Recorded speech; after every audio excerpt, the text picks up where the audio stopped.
I'm Renee Cordes with The Deal in Brussels, joined today by Carsten Brzeski, European economist with ING. Thank you very much for joining us. We finally have a definitive roadmap for banking union. It took EU governments a while to agree the final pieces. What grade would you give them?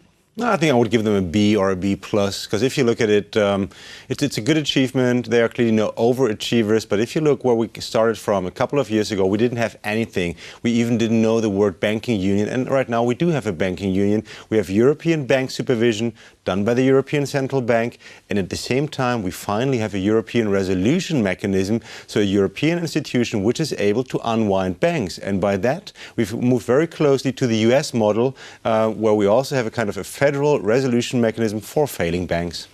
Part of that system is a central resolution fund, 55 billion euros, that will be built up over a period of 10 years.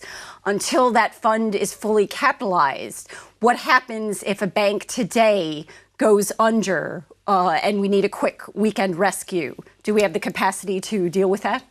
No, we don't. And this is the reason why I wouldn't give them an A and why they're clearly no overachievers. Because if a bank would fail today or in the year 2014, there wouldn't be a bank resolution mechanism. There wouldn't be European money to solve it. There would still be this kind of vicious circle between failing national banks and government debt. So kind of having this downward spiral of debt and banks. And this has not been broken, because it will take really until the next 5 to 10 years. And only in the next crisis, the banking union as it is right now will really help breaking this link between failing banks and increasing government debt. So banking union more something for the medium to longer term?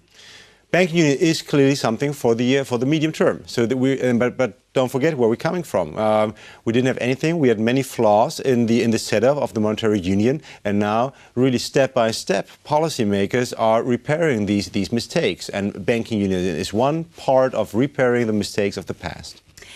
Turning our attention now to macroeconomics, what is your medium-term outlook for the Eurozone and for the EU? If you look at the Eurozone, really the worst seems to be behind us. We do see that the entire economy is recovering. We do see that even the peripheral countries, the old problem countries, are showing first signs of growth. The entire monetary union is growing again. Nevertheless, we still have the big problems. We still have many countries with high government debt levels. We also still have a very high level of unemployment. So these are the two kind of legacy assets from the crisis, which will continue weighing on growth, which means we're going to have a gradual recovery, which will not be as strong as recoveries used to be in the past. And for the coming year, what is your growth forecast? For this year, for 2014, we expect growth in the entire Eurozone between 1 and 1.4%, masking big differences. Germany remains to be the powerhouse of the European economy. The peripheral countries are catching up.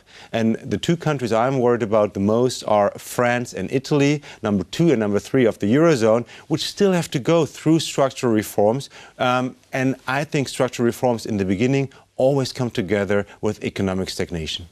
Finally, at the last ECB meeting, Mr. Draghi spoke of action in the future, large-scale bond purchases. They're starting to broach the subject. At what point do you think we will see some action from the ECB in this area?